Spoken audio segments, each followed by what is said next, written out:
24 hours later. What is going on YouTube? Jay here from MJ Tech. Today in this video, we're going to be checking out the brand new Pixel 4a that I received directly from Google. They did sponsor the item, but they didn't pay for this review. I just want to provide that disclaimer. Everything I say will be based on my opinion and facts of the phone. So I've been playing with this device now about a day and a half approximately after the unboxing that you just witnessed. And I have to say that it is a very impressive phone in terms of software. This one carries Android 10 with the Snapdragon 730. It comes with the Adreno 618, 6 gigs of RAM, 128 gigs of internal storage. So when it comes to performance, at least on my unit, I didn't see any hesitation. I didn't notice any lags. So for that, I got to give a lot of credits here to Google. They have done it many times in the past. And the cool part about this device and any other Pixel device is the fact that they guarantee 3 years of software updates. So most likely we're going to get Android 12, Android 13, and who knows if you're going to get even more. So this is very exciting when it comes to software. We know that many Android devices out there from different manufacturers do not get the latest quickly. With the Pixel 4a, we will get it, as well as with the Pixel 4, the 3a, and even the 3, you will get the latest software. So here we have the user interface, but before we get into this, on the front here we have a 5.7-inch display with a punch hole camera. This is an 8 megapixel sensor, able to record at 1080p 30 frames per second. And I do like the design this time of the display because of the fact that they got rid of the bezels as well as the notch. I was getting a little bit tired of that, so yes, they made a big change here with the Pixel 4a. And it looks very nice and vibrant, thanks that this is an OLED panel. It has very nice punchy colors, but it is only 1080p with 443 ppi, and it has HDR as well. So on the right side of the device, we find the power key together with the volume rockers, and they are very clicky and loud. Let me show you. But they are functional, of course. Towards the bottom here, we have the USB-C port with a mono speaker, and we do have the microphone as well. Unfortunately, we don't get stereo speakers with this device, but always keep in mind that it is a $350 phone, so they're not going to go full at it considering the price.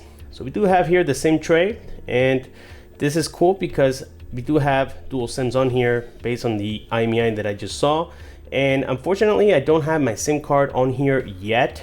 I did plan on getting the service of Google Fi, and I was about to do it, but I didn't get to it. I was very busy in this past 2 days, so unfortunately I wasn't able to get to it. But so far, again, when it comes to the functionality of the phone, playing games, playing with the camera, the battery, it's actually quite impressive. Inside we have a 3140 milliamp battery. And since I took it out of the box, I haven't charged it, and it came with about 80% approximately. And again, it has been about a day and a half. So I've been kind of using it a lot for camera purposes and just playing with the phone, using the Wi-Fi. And again, very impressed so far, at least with the software and the camera. So on the back side here, we have a polycarbonate material. We get the fingerprint scanner. This is a 12 megapixel sensor camera with 1.7 aperture, and it does have night sight as well, so you get very nice low light condition pictures, as we have seen with the other Google Pixel devices. We get there the LED light as well, and I do like the design here of the camera, very similar to other competitors out there, including the iPhone Pro Max, as we know, and we have many other manufacturers kind of copying this design. But it looks like at first they were going to add more cameras, and then they just decided to either cancel it or get rid of the project and just bring one camera. But once again, I'll keep repeating this throughout the entire video. For the price, we really cannot complain. So then here on the top, we have the 3.5mm headphone jack with a secondary microphone. And that's pretty much it here for the physical aspects of the Google Pixel 4a. So when it comes here to the software, as I mentioned before, everything is working very nice and steady. I haven't had any major issues. Something I did notice is that they took away that pressure sensor so that you could activate Google search. Unfortunately, we don't have this here with the Pixel 4a. And these are the things that they've been just cutting down in order to, I guess, reduce the cost of this device. But overall, I gotta say I'm quite impressed, and it felt very nice in the hand. Having a 5.7-inch display with minimalistic bezels makes it feel very nice and comfortable. And even the plastic material takes a lot of the weight out, so you don't feel like the device is going to fall off your hand. It's actually very nice and grippy, but I would still recommend to get a case for this as soon as you can. So one of the main subjects you guys I know want to hear about the Google Pixel 4a is the camera. And I gotta say that yes, when it comes to the camera software, it is just absolutely phenomenal. Even when you just point and shoot and take a picture out of the nowhere, you don't need to play with settings, you don't need to tweak anything. It automatically knows exactly what to do in order to give you the best picture possible. As you guys can see here from the screen, I took a few pictures, I also took some videos, and it does have optical image stabilization as well, which is another plus, and electronic image stabilization. So when it comes to videos, it's able to be very steady, and the colors are just unreal. The exposure, the saturation, the focus, everything is very well balanced here on the Google Pixel 4a. And also for the front-facing camera, which again is the 8 megapixel sensor, it does have very nice qualities as well. Now we don't get the ultra wide and we don't get a telephoto lens, unfortunately. We just have a wide angle lens, and that's going to be your main camera. The rest is done by the software. We do have astrophotography, in which you will need a tripod in order to point to the sky, and it'll be automatically activated once you set your device into night sight, which is right here. It takes phenomenal pictures. Like I said, when it comes to the photography on the Google Pixel 4a, you guys will not be disappointed, and I think that's one of the main highlights of getting this device versus the competitors out there is simply the camera. You guys won't be disappointed. I'll give you my word on it.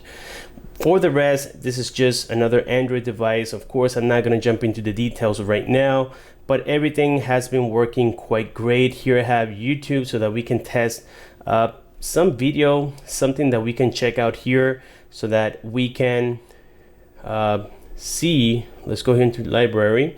Let's go into my videos, and that way you guys can hear the quality coming out of the loudspeaker. So let's play the latest one and let's hear it.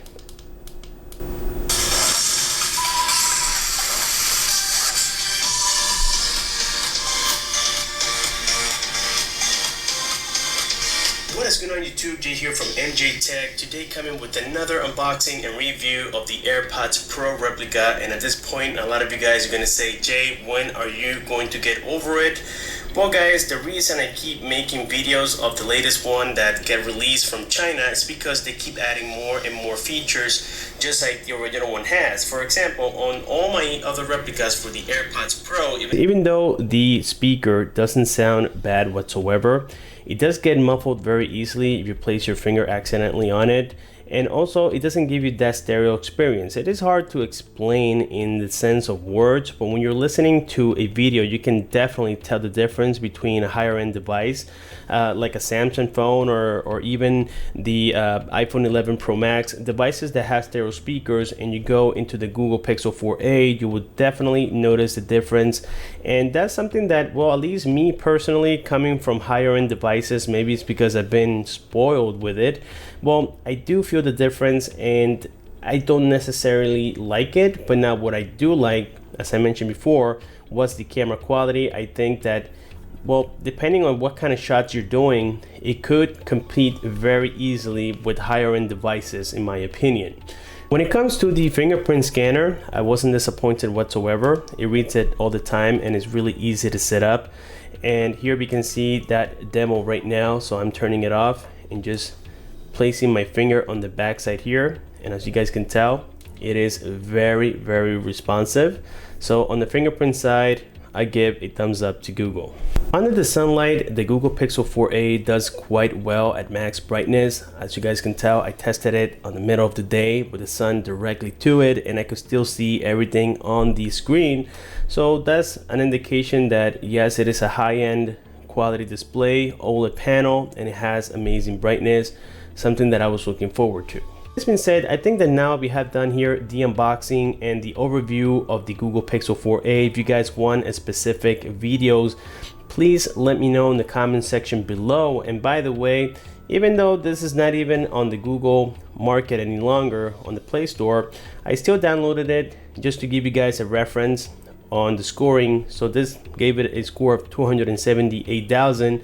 A true flagship nowadays will score almost 500,000 at this point. So as you guys can tell, this is definitely a mid-range device with a great camera.